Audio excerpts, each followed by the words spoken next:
चावल की थैली चोर। बबन एक नामी चोर था। वो छोटी मोटी चोरियां करता और हमेशा पुलिस स्टेशन में चक्कर लगाता। इस बार वो कुछ लंबा हाथ मारने की सोच रहा था। अब बहुत हो गया ये पुलिस स्टेशन के चक्कर भी। अब कुछ ऐसा हाथ मारना पड़ेगा जिससे माल हाथ लगे पर मैं पुलिस के हाथ ना लगूं।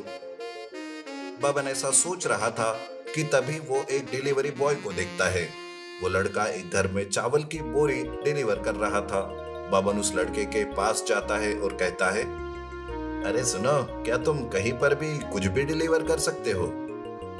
हाँ, छोटा हो या बड़ा कोई भी ऑर्डर, बस एक फोन लगाओ, फ्री होम डिलीवरी हो जाती है। हमारा चावल का बड़ा दुकान है। और फिर पैसे कैसे देना? डिलीवरी पहुंचते ही आप हमें पैसे दे सकते हो। ये लो हमारे दुकान का कार्ड। अगर कोई चावल का ऑर्डर हो तो फोन कर लेना। बबन कार्ड को देखते ही रहता है। उसके मन में एक आइडिया आता है। वो बहुत ही सोच विचार से दुकान में फोन लगाता है। बबन आवाज बदल कर बात करता है। हेलो जी, मैं किशोर। मैं पास के ही गांव में रहता हूँ। दरअसल गांव में कल भगवान के नाम से भंडारा है। इसके लिए मुझे चावल की 20 बोरियां चाहिए। क्या आज ही आप चावल की बोरियों की डिलीवरी कर सकते हो? हाँ हाँ, क्यों नहीं। भगवान के काम में कोई विघ्न नहीं पड़ना चाहिए। मैं अभी सारा इंतजाम करता हूँ। मालिक इस तरह बात करता है, लेकिन उसे नहीं पता था कि बबन ने फोन पर झूठ कहा था। इधर दुकान का मालिक चावल की 20 बोरियां लॉरी में लाद कर पते पर भेज देता है। बबन पहले से ही तैयार बैठा था। बबन सुनसान जगह पर साधु का भेष बदल कर खड़ा हो जाता है।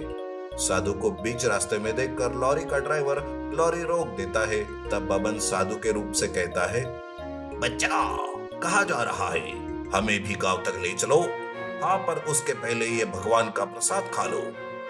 ड्राइवर को साधु पर कोई भी शक नहीं होता, इसलिए वो भगवान के प्रसाद को मना नहीं करता और प्रसाद खा लेता है। प्रसाद खाते ही वो बेहोश हो जाता है, क्योंकि बबन ने प्रसाद में बेहोशी की दवा जो मिलाई थी। फिर क्या, बबन पूरी लॉरी लेकर ही रफू चक्कर हो जाता है और शहर जाकर उन्हें बेच देता है। पैसों को देखकर बबन बड़ा खुश हो जाता है। अब ऐसे ही मैं चोरियां करते जाऊंगा, ना किसी को शक और ना ही पुलिस का डर। अब तो बस आराम से जिंदगी जीऊंगा।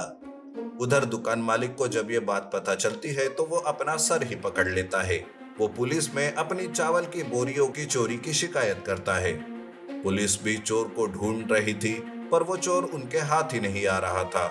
ऐसे में अब बबन जहां जहां चावल की दुकान थी वहां वहां इसी तरह फोन पर चावल का ऑर्डर देकर चावल की चोरियां करने लगा था। चावल चोर की खबर दिन ब दिन बढ़ती ही जा रही थी। तभी एक दिन की बात है, ऐसा ही एक फोन महेश नाम के दुकान मालिक को आता है। उधर महेश के पिता इतना बड़ा ऑर्डर सुनकर बहुत खुश थे। अरे महेश, हमें बहुत बड़ा चावल का ऑर्डर मिला है। चलो जल्दी से काम पर लग जाओ। ऑर्डर हमें कल ही पूरा करना है। पिताजी, ये फोन हमारे पुराने ग्राहकों में से किसी का नहीं है। मुझे तो कुछ गड़बड़ लग रही है। आपने चावल चोर के बारे में तो सुना ही होगा ना? क्या चावल चोर? अरे बाप रे, तो फिर अब क्या करें? अब तो मैं कल खुद देखता हूँ उस चावल चोर को। आप चिंता मत कीजिए। ऐसा कहकर दूसरे दिन महेश चावल की बोरी को लॉरी में लाद कर पीछे बैठ जाता है। ड्राइवर लॉरी चला रहा था। तभी वैसा ही होता है जैसे बबन पहले सबके साथ कर चुका था।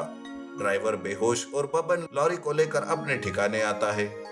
दरअसल बबन ने जंगल में एक गोदाम बनाया था, जहां वो चोरी किए हुए चावल की बोरियां रखता था।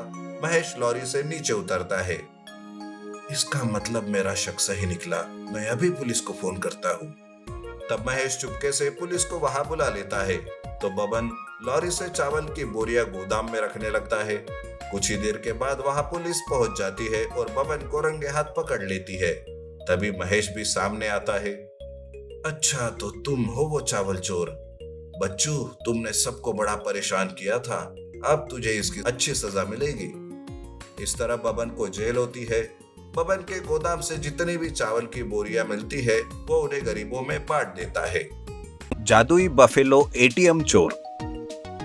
बरहामपुर नामक गांव में चमनलाल नाम का एक चोर रहता था। वो छोटी छोटी चोरियां करते रहता था। एक दिन चमनलाल एटीएम से पैसे चुराता है। उन पैसों को नकली भैंस के अंदर छुपा कर रखता है और जब भी जरूरत पड़े उसमें से एटीएम की तरह पैसे निकालकर खर्च करते रहता था। नकली भैंस दिखने में सचमुच की भैंस की तरह ही रहती है, इसलिए उसे कोई पहचान नहीं पाता।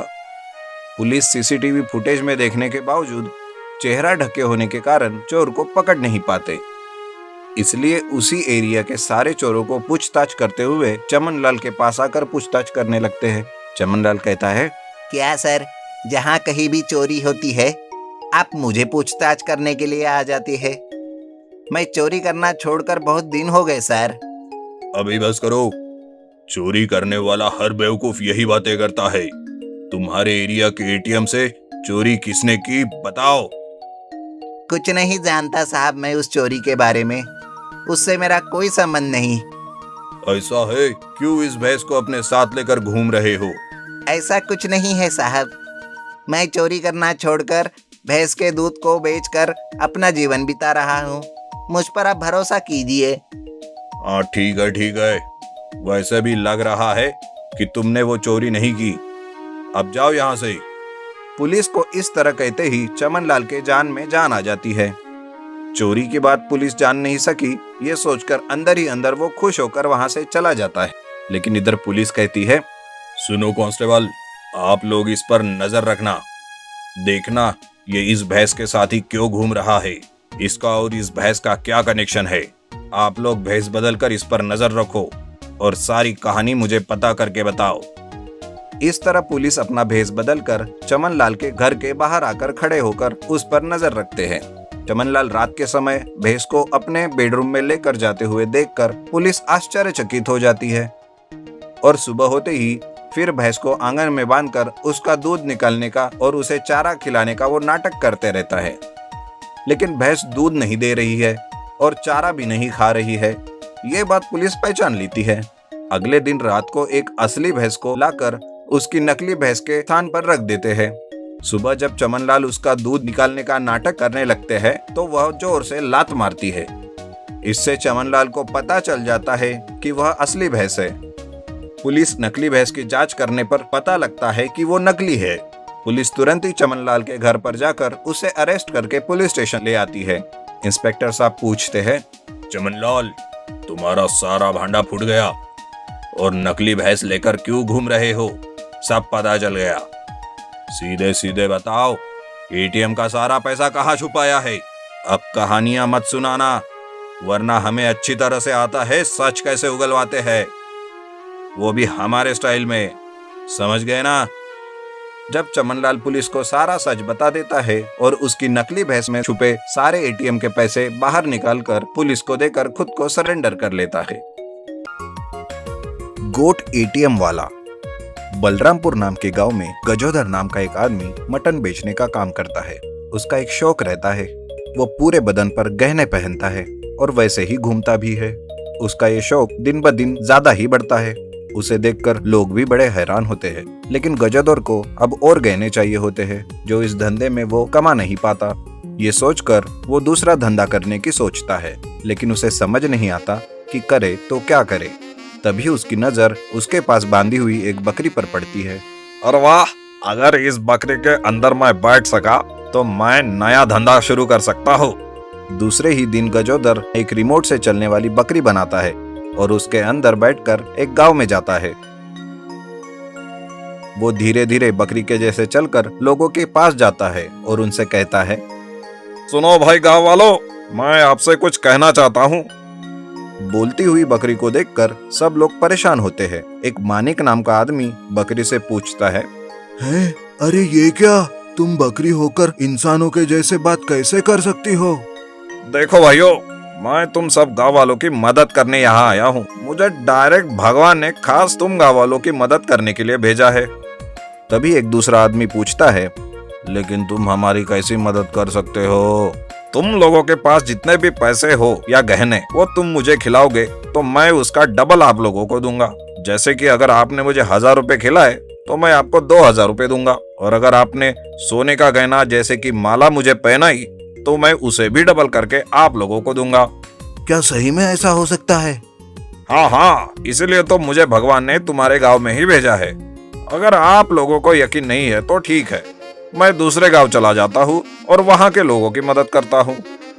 वो दूसरा आदमी फिर से कहता है, नहीं नहीं, तुम कहीं मत जाओ, हम सबको यकीन है तुम पर। तो फिर ठीक है, जल्दी जल्दी से रुपया गहने लेकर आओ और मुझे दे दो। ऐसा कहते ही गांव के लोग जल्दी से घर जाकर रुपए लेकर आते हैं और एक लाइन में लगते हैं। पहले मानिक 1000 रुपए बकरी को खिलाता है। बकरी वो रुपए अंदर लेकर मानिक को 2000 रुपए वापस देती है। ये देखकर सारे गांव वालों को बकरी के कहने पर पूरा यकीन हो जाता है और वो सब ज्यादा से ज्यादा रुपए बकरी को खिलाकर डबल ले जाने लगते हैं। कुछ लोग तो अपने बीवी के गहने लेकर आते हैं और बकरी को पहनाते हैं। बकरी उसके गहने भी डबल करके वापस कर देती है। पूरा दिन भर लोगों के पैसे और गहने डबल करने के बाद रात होती है और गजोदर वापस चला जाता है। इधर गांव के लोग घर जाकर अपने डबल हुए पैसों और गहनों को अच्छे से देखते हैं तो उनको पता चलता है कि वे सब नकली है। अरे ये क्या, ये रुपए तो नकली है। अरे मैं लुट गया, मैं बर्बाद हो गया। इधर गजोदर कभी इस गांव में कभी उस गांव में करते करते काफी सारा रुपया और गहने कमाता है। लेकिन एक दिन एक सांबा नाम का आदमी बकरी को नए गांव में पकड़ लेता है। अरे वाह, तुम तो वही बोलने वाली बकरी हो ना, जो पैसे लेकर डबल करके देती हो। हाँ हाँ, मैं वही हूँ। बोलो, तुम्हें भी करने हैं क्या पैसे डबल? हाँ हाँ, लेकिन डबल नहीं, मुझे तो सारे के सारे चाहिए। मतलब मैं समझा नहीं। मतलब ये कि तुम जब पैसे खाकर डबल दे सकते हो तो इसका मतलब तुम्हारे पेट में बहुत सारा रुपया होगा। मैं तुम्हें एक मटन वाले को ही बेच दूंगा और उससे काफी सारा रुपया लूंगा। ऐसा कहकर सांबा बकरी को लेकर एक मटन वाले के पास जाता है और उसे बकरी के बारे में सब कुछ बता देता है। ये सुनते ही सब गांव वाले उस मटन वाले के आजू बाजू में खड़े होते हैं। वो मटन वाला भी 1 लाख रुपए सांबा को देकर बकरी को खरीदता है। उसे जैसे ही काटने वाला होता है, बकरी जोर से चिल्लाती है, अरे नहीं, मुझे मत मारो, मैं कोई भगवान से भेजी हुई बकरी नहीं हूँ। मैं तो तुम सबके जैसा एक मामूली सा आदमी हूँ जो लालच में आकर बकरी एटीएम बन गया हूँ। मुझे माफ कर दो भाइयों, मुझे माफ कर दो। वो मटन वाला गजोदर को बकरी के अंदर से बाहर निकालता है और सारे लोग उसे पकड़कर खूब पीटते हैं। गजोदर फिर कभी दोबारा ऐसा काम नहीं करता और गांव छोड़कर चला जाता है।